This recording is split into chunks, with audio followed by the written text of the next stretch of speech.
मैं हूं आपके साथ भावना त्रिपाठी। वक्त तो चला है हमारे खास बुलेटिन हमारी देवभूमि का। बुलेटिन की शुरुआत करेंगे अल्मोड़ा की खबर के साथ, जहां इंजीनियर्स महासंघ से जुड़े इंजीनियर्स ने धरना दिया।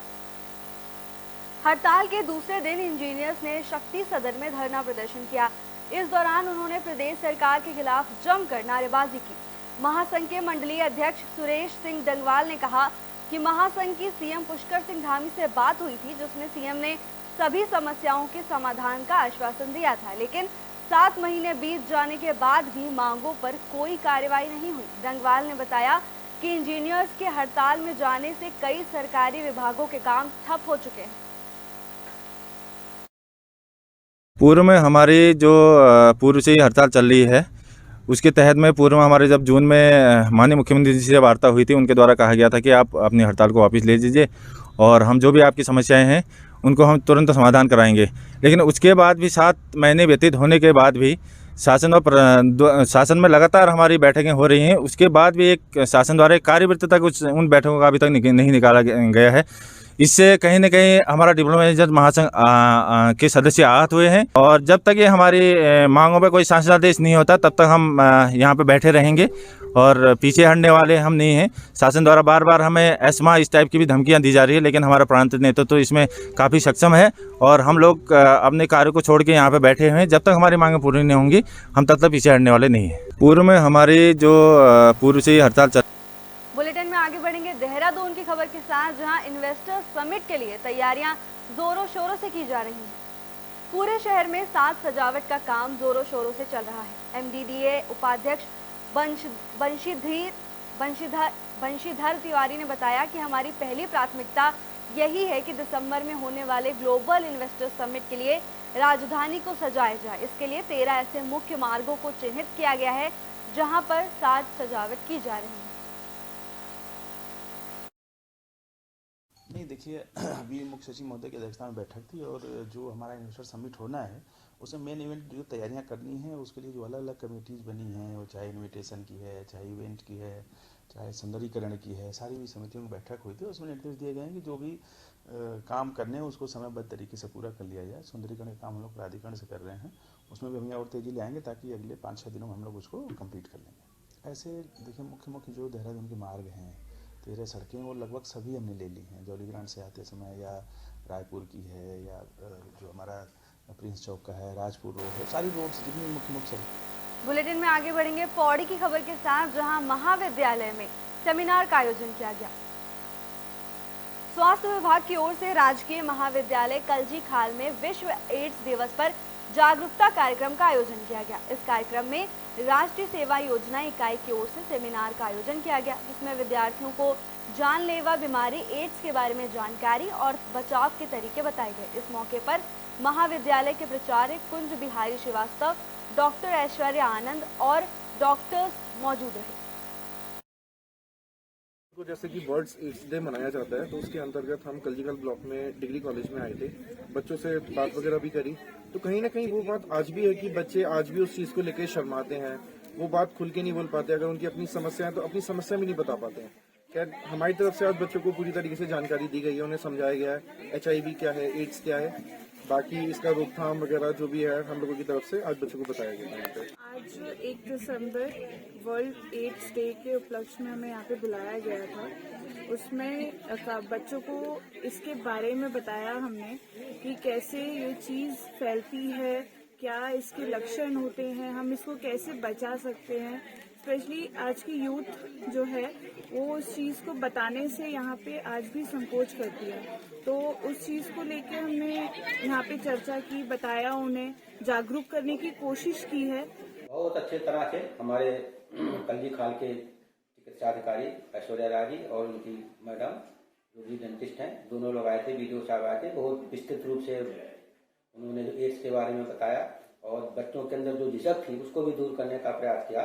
खुल करके बातें हुई कि क्यों होता है, कैसे होता है, इसकी जानकारी ही एकमात्र बचाव है और हमें किसी एड्स के पेशेंट को कभी ज़्यादा प्रभाव दे सकते। अगली खबर पौड़ी से है, जहां खेल महाकुंभ का शुभारंभ किया गया। विकासखंड स्तरीय 3 दिवसीय खेल महाकुंभ का प्रमुख कलजी खाल बीना राणा ने शुभारंभ किया। बीना राणा प्लेग्राउंड पहुंची, जहां आयोजकों ने फूल माला पहनाकर उनका भव्य स्वागत किया। अधिकारी दिनेश सिंह नेगी के निर्देशन में कार्यक्रम का आयोजन किया गया था। अपने संबोधन में प्रमुख बीना राणा ने कहा कि इस तरह खेल महाकुंभ का आयोजन कर हमारी सरकार का सराहनीय प्रयास है। इससे विकास खंड के खिलाड़ियों को अपनी प्रतिभा दिखाने का मौका मिलेगा, जिससे वे खेलों में अपना भविष्य भी बना सकते हैं। आजकल खेलों में भी नौकरी करने का अच्छा मौका मिलता है। 100 मीटर रेस में फर्स्ट आई हूँ। मुझे यहाँ प्रमाण पत्र मिला है और पैसे भी मिले हैं उसके साथ। आज यहाँ 600 मीटर रेस, 60 मीटर रेस और कबड्डी हुई है। स्टेट लेवल से आगे जाना चाहती हूँ। और मैं राजकीय इंटर कॉलेज पर से आया हूँ और मैंने 600 मीटर में प्रथम स्थान प्राप्त किया है और माननीय प्रमुख द्वारा हमको यहाँ पे पुरस्कार वितरण किया गया है। हमारे ब्लॉक ये विकास खंड में विकास स्तरीय खेल महाकुंभ का 2023 का शुभारंभ किया गया है, जिसमें कि विभिन्न स्कूलों से यहाँ पे बच्चे आए हुए हैं और बच्चे, मैं चाहती हूँ कि बच्चे ऐसी विभिन्न गतिविधियों में भाग लें जिससे उनका शारीरिक और मानसिक विकास हो और जो हमारी ये खेल के माध्यम से मतलब हमारे बच्चे बाहर भी जा सकते हैं और खेल हमारे बच्चों के लिए बहुत ही जरूरी है, क्योंकि आजकल जो जमाना है मोबाइल का जमाना है, तो बच्चे दिन भर मोबाइल में न चिपक कर। खेल महाकुंभ की जो प्रतियोगिता कराता था माध्यमिक टीचर की ड्यूटीज में लगाई जाती थी, लेकिन वो उनकी हड़ताल होने के कारण हमने बेसिक से व्यवस्था की। अगली खबर रुड़की से है, जहां किसानों ने जोरदार धरना प्रदर्शन किया। अधिकारियों पर भ्रष्टाचार का आरोप भी लगाया। हरिद्वार रुड़की विकास प्राधिकरण के कार्यालय में सैकड़ों किसान पहुंचे, जहां उन्होंने विभागीय अधिकारियों पर भ्रष्टाचार के गंभीर आरोप लगाए और धरना प्रदर्शन दिया। किसान नेताओं ने विभागीय अधिकारियों पर आरोप लगाते हुए बताया कि विभाग भोले भाले लोगों के घरों के नोटिस काटकर उन्हें परेशान करने का काम कर रहा है, जिससे किसी भी सूरत में बर्दाश्त नहीं किया जाएगा। वहीं विभाग सफेद पोश नेताओं के द्वारा बनाई जा रही अवैध बिल्डिंग्स पर कोई कार्यवाही नहीं करता है, जिससे क्षेत्र के लोगों के साथ दोहरा व्यवहार किया जा रहा है।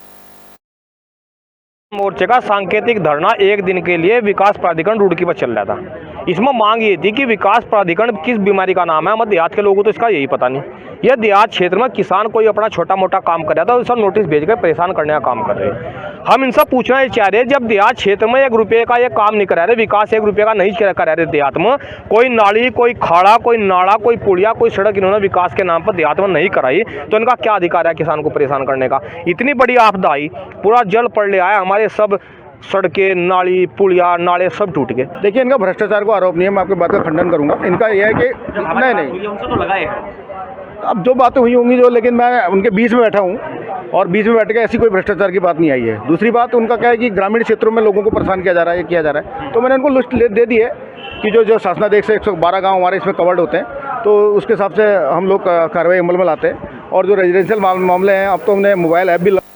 अगली खबर नरेंद्र नगर से है, जहां महाविद्यालय में सेमिनार का आयोजन किया गया।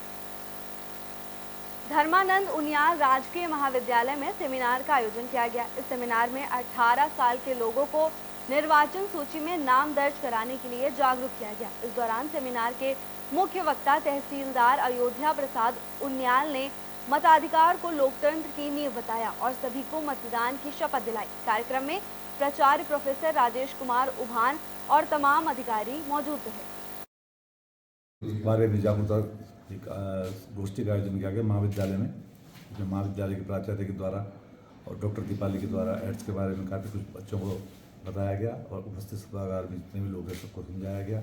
दूसरा, इसमें जो 18 से 19 साल के जो वहाँ के बच्चे हैं, उनका नाम मतदाता सूची में अंकित करने हेतु आज 1 दिसंबर है, जैसा आप सभी को विदित है कि 1 दिसंबर को प्रत्येक वर्ष वर्ल्ड एड्स डे दिवस मनाया जाता है सभी शिक्षण संस्थाओं में, ताकि यूथ को हम इसके प्रति जागरूक किया जा सके और वो एक अपनी national service scheme Dharmanand Uniyal government degree college में एड्स, क्योंकि आज 1 दिसंबर है तो एड्स वर्ल्ड एड्स डे है, इस पे इंफॉर्मेशन प्रोवाइड करी गई। अवेयरनेस के बारे में बच्चों को बताया गया कि कैसे अवेयर रहें, क्या क्या बचाव हो, किस तरीके से अपने आप को एड्स से बचा सकते हैं।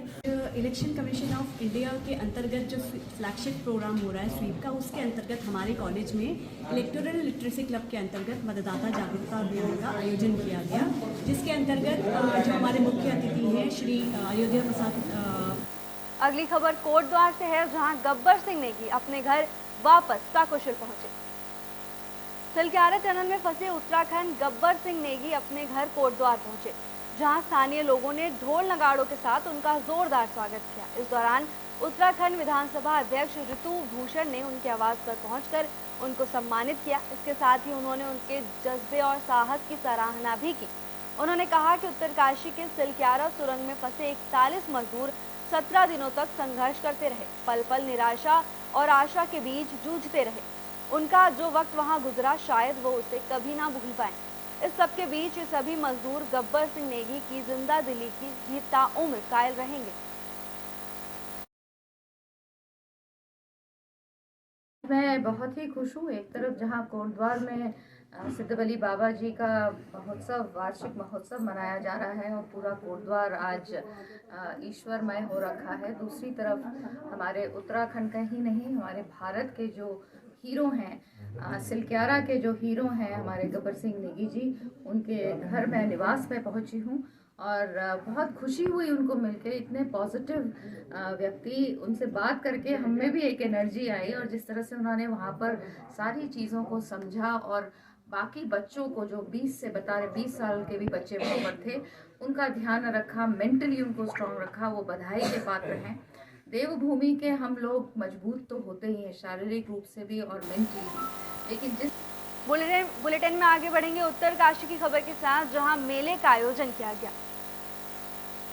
गेवला में भगवान बासुकीनाग देवता का मेला रंगारंग सांस्कृतिक कार्यक्रम के साथ मनाया गया। इस अवसर पर सांस्कृतिक संध्या का कार्यक्रम भी आयोजित किया गया। सांस्कृतिक संध्या के इस खास कार्यक्रम में क्षेत्रीय विधायक संजय डोभाल, शैलेंद्र कोहली और ब्लॉक प्रमुख दूड़ा मुख्य अतिथि के तौर पर शामिल हुए। इस दौरान उन्होंने भगवान बौखनाथ की डोली के पास दीप जलाकर कार्यक्रम का शुभारंभ किया। इसके बाद मंदिर समिति के पदाधिकारियों ने सभी अतिथियों को माला पहनाई और उन्हें स्मृति चिन्ह देकर सम्मानित किया। इसी बीच ग्रामवासियों ने क्षेत्रीय विधायक संजय डोभाल से गेवला गांव को मुख्य सड़क मार्ग से जोड़ने की मांग भी की।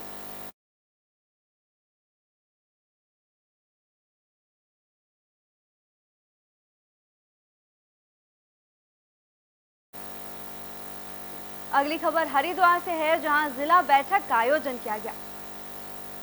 हरिद्वार में जिला पंचायत की बैठक का आयोजन किया गया। बैठक में जिले के प्रभारी मंत्री सतपाल महाराज मुख्य अतिथि के रूप में शामिल रहे। जिला पंचायत की इस बैठक में पंचायत की भूमि के चिन्हीकरण को लेकर कमेटी बनाने का निर्णय लिया गया। इस दौरान कैबिनेट मंत्री और हरिद्वार के प्रभारी मंत्री सतपाल महाराज ने कहा कि जिला योजना को लेकर बैठक में मंथन किया गया है। इसके साथ ही हरिद्वार में फॉर टैक्सी को लेकर व्यापारियों के हर तरह के गतिरोध को दूर करने के साथ ही इस योजना को आगे बढ़ाया जाएगा। सतपाल महाराज ने 5 राज्यों के नतीजे को लेकर कहा कि उन्हें उम्मीद है कि सभी जगह कमल खिलेगा। अभी मुझे अवगत कराया गया कि निश्चित रूप में सबकी सहमति बनेगी तभी इस काम को किया जाएगा और सभी से विचार विमर्श हो रहा है। इसमें ये पता चला है कि कुछ पिलर्स बनेंगे, काफी कुछ होगा और इसमें किसी का विरोध भी है, तो सभी की जो है एक सहमति बनेगी, उसके बाद ही निर्णय लिया जाएगा। तो कोई ऐसी बात नहीं है। व्यापारी योजना का विरोध नहीं कर रहे, रूट का विरोध कर रहे हैं। नहीं, वो उसके सबकी सहमति बन जाएगी, मुझे बताया गया सबकी सहमति बनाई जाएगी और सहमति के बाद ही निर्णय लिया जाएगा। धन्यवाद। नहीं, हम तो देखते हैं कि भाई जो हमारे पास सूचना आई है उसमें निश्चित रूप में।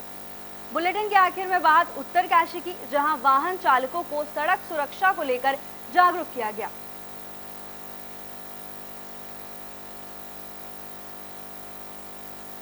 सड़क सुरक्षा जन जागरूकता अभियान के तहत वाहन चालकों को 1 दिवसीय फर्स्ट रिस्पॉन्डर प्रशिक्षण दिया गया, जिसमें एसडीआरएफ टीम ने डेमो के जरिए वाहन चालकों को घायलों को प्राथमिक उपचार का प्रशिक्षण दिया।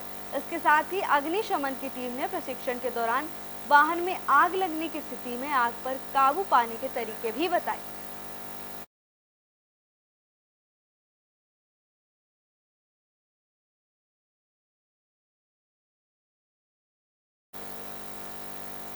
हमारी देवभूमि में फिलहाल के लिए बस इतना ही। ताज़ा तमाम अपडेट्स के साथ जुड़े रहने के लिए देखते रहिए एबी स्टार न्यूज़।